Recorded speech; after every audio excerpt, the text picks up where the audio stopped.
Andersen. All right, good morning guys. Welcome back to Channel Andersen. We're starting the weekend off. Got some paint work to do on a manifold. Here's the paint reveal for you. We are using, it's like a off dark gray, almost like Nardo gray, I guess. I didn't even notice that till now, but gloss vintage gray is what it's called. And I'm using this Krylon stuff because this stuff just dries really fast, and I've had great luck with it as far as like sticking. And this is the 5 times stronger stuff. I don't know how real that is, but yeah, I've done like a lot of just like random tidbits in black with this same exact paint, and it always holds up really well and it just sticks to everything. So we're gonna throw that onto this thing. I'm gonna basically just take the injectors out of here. I'll probably take my what's it called, block off plate off of here, tape off our booster, and I'm probably gonna put new vacuum plugs on these parts anyways, because I have new ones. Block off our seal here, take off our changeover solenoid. Might even take this off too, I probably should. And then yeah, just prep it for paint. This is the Rust-Oleum stuff that I had on here. It's held up pretty well, to be honest, but it's gotten a little kind of grungy, and you can still see like some brush strokes if you look at it close, because I did brush it on. So I'm gonna scrub this stuff down a little bit, and then we'll get a nice cover of this Krylon stuff on it. Anyways, my plan for this video, guys, is we're gonna get that done, throw it back on so I can button all this up. I just don't want to move on to another project without having this back together. So I'll get that done, throw that back together hopefully tonight by the time this dries, and then we're gonna move on to the fuel system and trying to rip out our fuel sender. Now, the other thing I should show you guys is I actually just picked up a set of tires for those super wheels that have been sitting in the garage for a long time. These are Bridgestone Potenzas, and I believe they're 255 35 19s. They were only ran for like 7,000 miles on a newer Audi, like a 2023 Audi, so they're in really good shape, and they're a 2022 build date. So 175 bucks for the set is what I paid, so I'm totally cool with that. That way we can experiment and see if our super wheels over here are going to be able to fit. I don't know, you can't really see them, but you guys know what they look like. You know what the MK5 Supras look like, but we're gonna see if we can fit them on this C55, because that way I can use these Volks on the CLK. Well, actually, they would not fit on the front of the CLK, to be honest. But I don't know, it'd just be another set of wheels. It's good to have a spare set. The backs can fit on the CLK, so that would make it a little easier to get a nice grippy 18-inch tire to run for like a drag package, I guess, to be able to swap in onto the CLK. And I'm just curious what the super wheels will look like. I'm gonna try to use some paint stripper. Sorry guys, there's like no light. Let me grab a light real quick. Okay, here we go. I'm gonna try to use some paint stripper to basically take off the black from these wheels. They're like a weird design where, I don't know, they're like half and half chrome and black, and I've seen a few people basically strip the black off. So I'm basically gonna tape off the barrel at like kind of an even section and just make the faces stripped. So we'll see what happens. If it doesn't turn out great, then I'm gonna paint them anyways, because I want them all one color. So I was thinking, if I did end up painting them, if the stripping doesn't work, to just turn them chrome, I might do like a color shift paint on them, like a darker blue color shift paint, or just like a matte kind of metallic blue or something. That was what flavor I was thinking in mind. So still have a good amount of this Aircraft Ultra paint remover. That stuff is pretty good for nowadays as far as what you can buy in store as far as paint stripper goes. Got some leftover supercharged oil. Anyways, my stack of paints over here. But yeah, that's what we're getting into. Shout out Derek, you just bought these. I'm sending those out today in the mail, so I gotta drop by the post office also in a little bit. So anyways, busy weekend planned. Let's get into it though. Thank you guys for tuning in. All right, you guys, we are all hung up ready to go. Seeing pretty much just getting resprayed here. I tried to block off any area of concern, put some little... Alright you guys, GoPro died, but anyways, we're all hung up, ready to go. Got a little fancy with the beams up here and try to put it low enough where I'm not gonna get a bunch of paint on the windows over here. But as long as I kind of face this direction, then I'll be spraying it out to the dirt and should be good. So try to plug up any areas that I needed to. I'm not too worried about the EGR cover there from EC. I can paint over that, I won't hurt myself. So this, I'll try to not go too hard over there. That's a little spinning fork for the runners. And yeah, besides that, just gave it a quick scrub with the brass brush and quick little sand over the top of the area here, even though this does say you can spray it on anything without sanding. So let's go to it.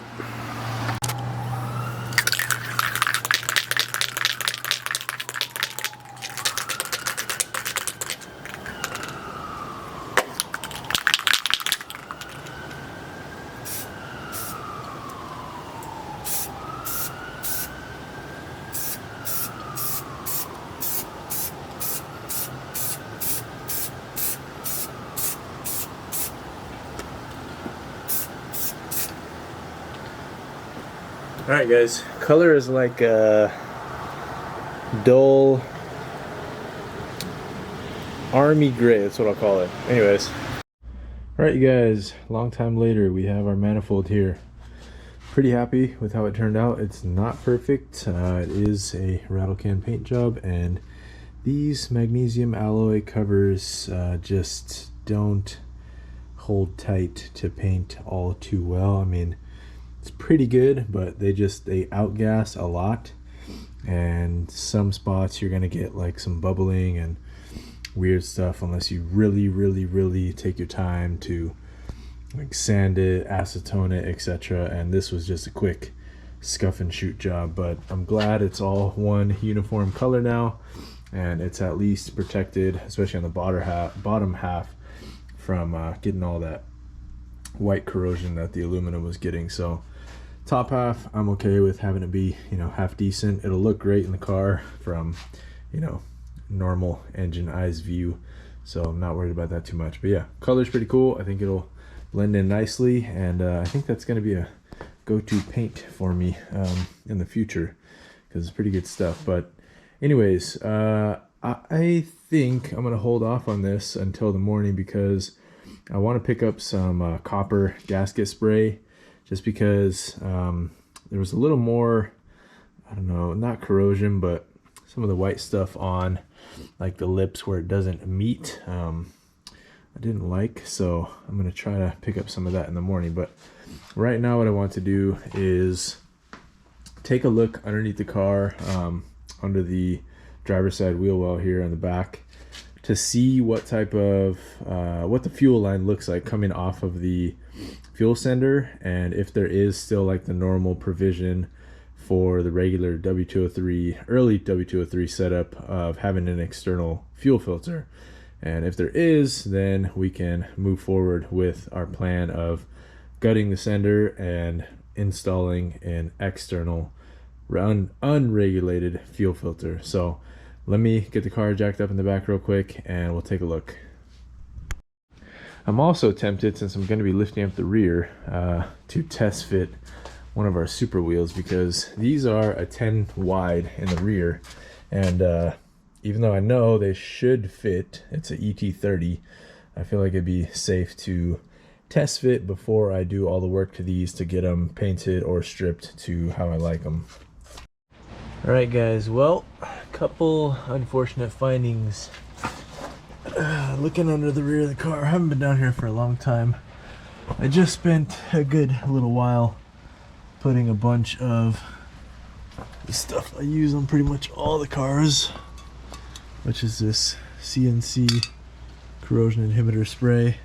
There wasn't much rust or corrosion, but I just do it for all the cars whenever I'm under them. However, I did find what looks like a confusing scenario, to be honest. There's a little bit of what felt like and looked like axle boot grease on this line right here. One of the I think it's for the emergency brake. But so that was sitting right there, and then you can see all that spatter up above.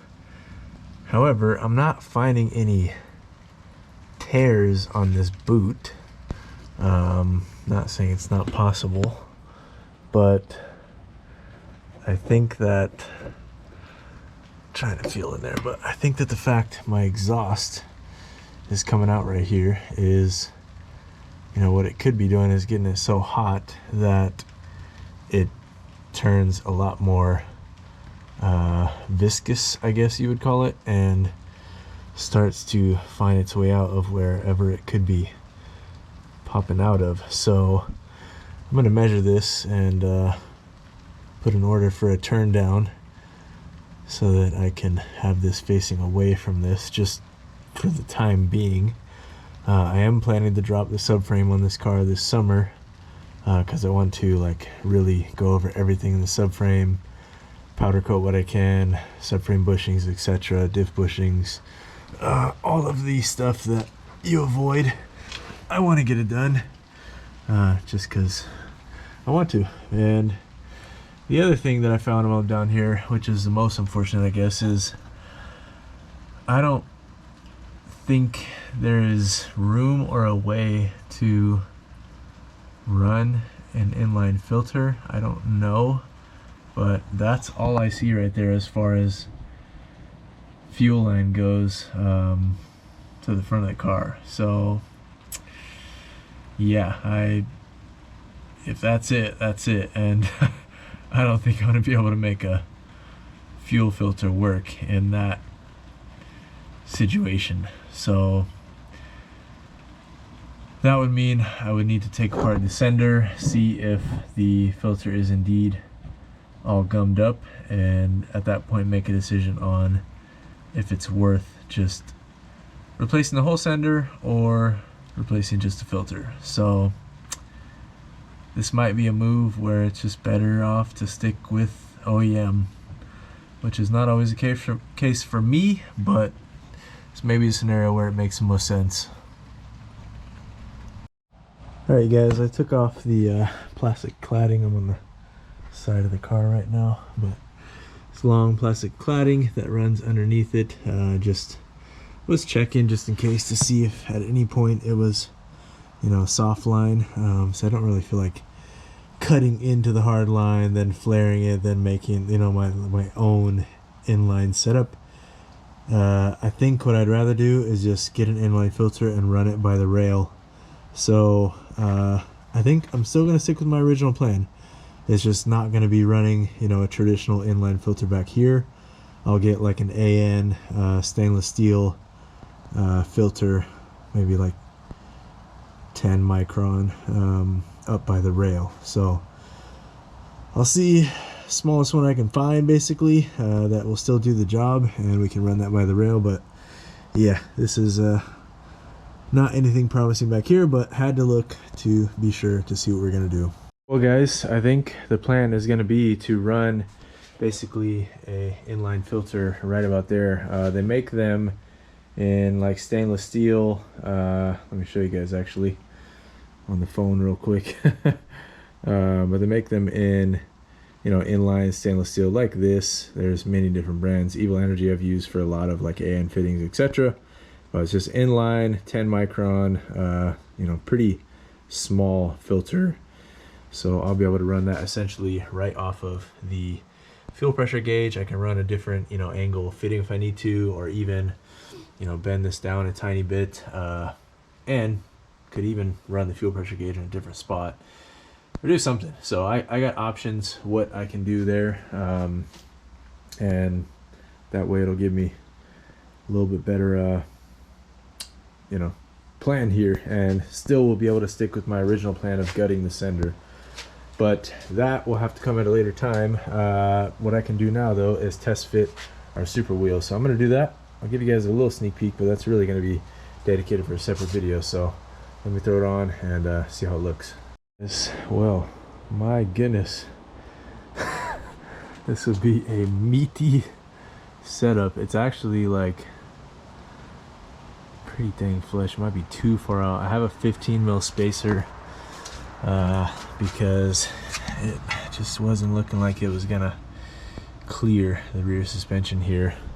Sorry, no light for you guys, but I did get these from Motorsport Hardware a while ago. These are supposed to be M12 threads, M12 by 1.5 with R14 ball seat, but it looks like they just sent me M14 with R14 ball seat. So I don't know if they actually do make those, because it's kind of a rare thing. I could not find anybody that made them.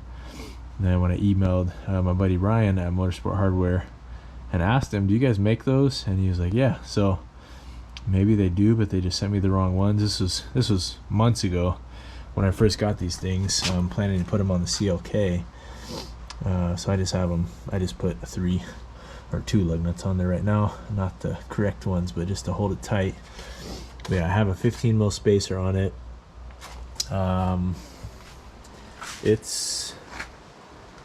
It's close. It's hard to tell exactly, but you can see from the other side, these are sitting probably a good 10 mil in compared to where that one's at, maybe 15 mil. But these in the back I run no spacers on. I can though. I used to run these 50 mil spacers with the rear, so I technically can. So I'm not sure, to be honest, what is the deal here, what could be done, or what I could get away with necessarily, but theoretically it could work. I'm just trying to decide if it's worth going through all the trouble of refinishing these, or painting whatever color I want to make, B, getting the tires mounted and everything, and then C, figuring out if they belong on this car or keep them as spares for the CLK or this car. So I don't really know what I'm going to do, guys, but at least we get to test fit them. I'm fairly certain the 9s will fit up front, because those are 18 by 9s. So the 19 by 9s should be pretty much the exact same thing. Actually 2 millimeters in, because these are ET30. The 19 by 9s on the Supras are ET32. So it'll be 2 millimeters closer, which we have space with the suspension setup that I have, and a little bit taller compared to the 255s that are on here right now. 255 35 18s. I have the exact same size tire, but in a 19. I'll have to compare the overall height difference of that. It's probably half an inch off the top of my head, just randomizing. But yeah, I don't know. Thoughts, guys. So let me know your thoughts and what you think we could get away with here. It would definitely be pretty big in the back, and it's not necessarily, because I already get pretty decent traction with the 18 by 9s, so I don't need a 10-inch wide by any means. It's just I had these, and I don't think I'm going to be able to fit them on the CLK without too much poke in the front, and that car is too low to have any type of poke. So this was my next option, just because I already had them. I got them for stupid cheap.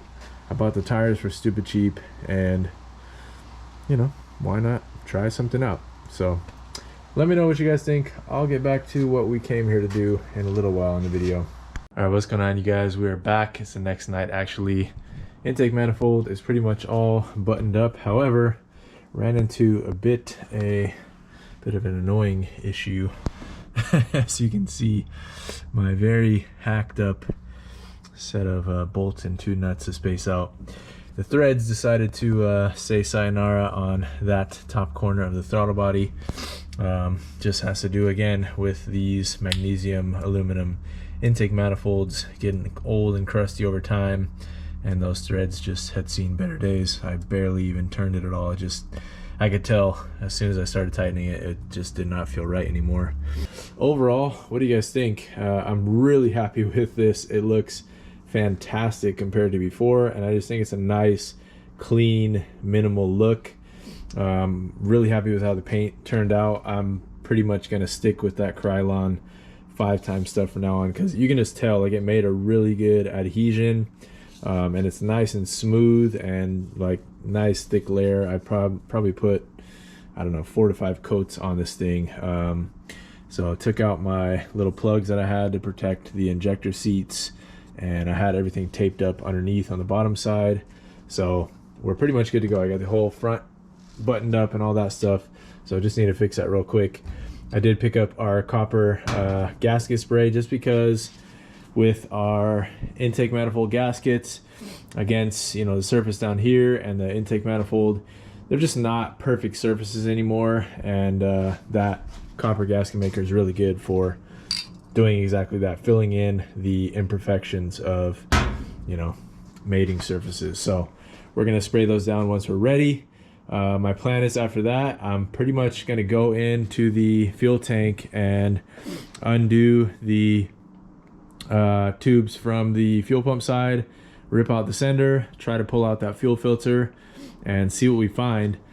I'm gonna wait well, I'm gonna button it back up tonight, so you'll see that probably in this video today, but I'm gonna wait, obviously, because I ordered an inline 20 micron filter from Chase Bays that should be able to fit right here, and then we're gonna mount our fuel pressure gauge after it, and then we'll have our AN line. So I might have to undo some of the work right there and redo some things, so we'll see. I might have to change up the AN line a little bit, but I still have a little bit laying around, or we might need some different fittings, so I'll have to wait till that shows up this week.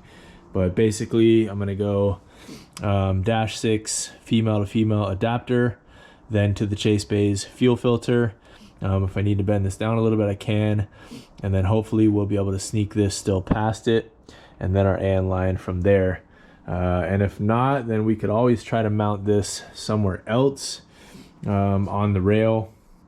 So we'll see. I don't know, maybe we could put it in the front or on the side of the rails. We'll have to decide that once we see exactly what we got and what type of space we're working with. But yeah, for the most part, let's do that quick little fix, and I'll catch up with you guys to show you.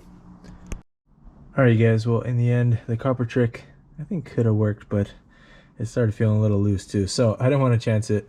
I found a longer bolt and just kind of manually made some more threads in the back. There was a little more room to give to kind of craft my own threads. So that thing is secure now. We're all good. Crisis avoided. Later on, I don't know, next time I have this thing out, I'll probably use some of the Permatex steel weld and just make new threads in there. I just don't have it here. I normally always have it, and I'm out right now, and I don't want to use regular JB Weld because it takes way too long to dry. So that's what I'll do for now. It's at least sealed, no air gaps, are good to go. That thing's, yeah. Anyways, unexpected errors as always. Working on cars, it's a story of it. So now we just need to get our surface cleaned up here. I'm not gonna bother to make all the nooks and crannies clean. There's just no point. Once I have this motor pulled out of here at some point, then that's when we'll do a really nice, you know, refresh of everything and cleaning of everything and painting of the block, etc., to avoid this nasty corrosion that happens on these things. So for now though, let's just slap our manifold back in. Alright guys, just took the time to basically brush every surface on here, and vacuumed up everything I could, and just did the same thing on surfaces for mating on this side. And you get one little spot here, but again, alright, of course GoPro died, but anyways, I was saying the reason again why we're using this stuff. Some of you guys that are familiar with this might be thinking, well, isn't that for like head gaskets and stuff? Well, it's really just any imperfect surfaces. And these, just like the, you know, manifold itself, it's magnesium, aluminum, some type of alloy that Mercedes came up with, and it just has not stood the test of time, unfortunately. And just like the other sides of this, there's definitely imperfections in the surfaces. Thankfully, you know, the real mating surfaces to protect the runners are relatively smooth, but all of this is not perfectly smooth anymore. So that's again why I'm going to be using that stuff on the gaskets. Alright guys, so there's one gasket done. Gonna go ahead and set this down now. I'll do the other side. Alright guys, ready to send it. Catch you guys once it's on. Alright guys, we are on. Just gotta zip down our nuts to our studs here. You can see actually a much clearer picture of how much the gasket actually pokes out with it all covered in copper. So anyways, everything's lined up nicely though. Should have a good seal and should be ready to move on.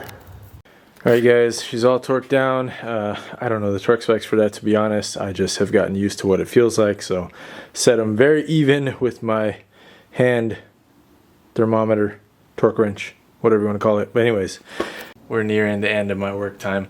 10:30 on a Sunday night. I got work tomorrow. New semester is beginning at school, so it's going to be a busy day. I just don't have time to spend to finish up what we were supposed to get to in this video. Didn't mean for it to be a cliffhanger, but it looks like you guys will have to wait for Wednesday's video for me to jump into the fuel sender once again. I apologize. Really thought I would have had time to get to it, but this, you know, any type of painting project always takes longer than you expect a lot of times, just because I'm working in cold, wet weather and don't really have the open garage to paint in like I would have if one of the cars wasn't in here. So that thing's nice and refreshed though. I am very, very, very happy with that. Looks 1,000 times better than it did. The silver was cool that was on it, but having it all one unison color is way better in my opinion now. Not quite the P31 color that I hinted. It's much lighter, but I'm actually really, really happy. Classic vintage gray from Krylon. I'll be using that stuff definitely in the future on different projects. We got to test fit the super wheels. Check those out. I sent a message over to Motorsport Hardware to see if we can get the right lug nuts for those. I figure I have them. I might as well try to throw the tires on and see what happens. So that's it, guys. We will jump back into it Wednesday. Hopefully some of those parts show up for the filter setup that I'm trying to do. Don't know how quick Chase Bays ship stuff. I've never ordered from them, but they have really cool stuff. So cool to finally have ordered something from them. But yeah, I guess stay tuned. If you guys got any questions, comments, concerns, whatever else, stories to tell, please drop them down below. And thank you so much for watching. Peace.